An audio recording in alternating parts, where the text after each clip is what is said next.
Right, so let's begin with the preconditions of an audit. What has to be in place before we can even think of agreeing to an audit? Now, first thing is that when we're auditing something, then we need to audit it against something, and it's going to be against an acceptable financial reporting framework. We need to say, yes, that agrees with an appropriate financial framework. An appropriate financial framework will be something that the laws or the regulations of the country normally say, look, when you produce your accounts, they should be in a line with, and for us, it's IFRS's, isn't it? So make sure there's an acceptable financial reporting framework for that company in that country, and that's normally going to be something like IFRS's. So once we know that the accounts are set using IFRS's or some acceptable framework, we think, right, okay, fine, we've now got something to audit against.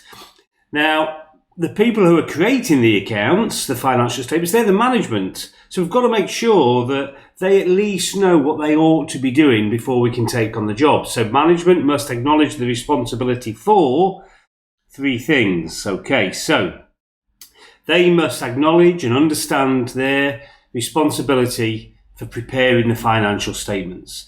And they're preparing those financial statements in accordance with an acceptable financial framework.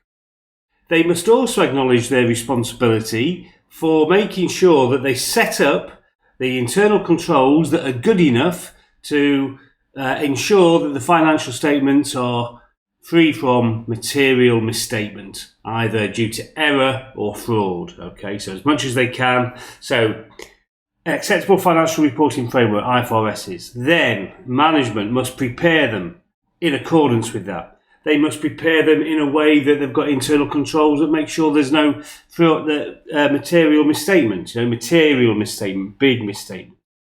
And finally, they must make sure that, or they agree that we can get access to all the books and records, unrestricted access, so we can get our evidence to give an opinion. So they're the four things that are the preconditions of an audit.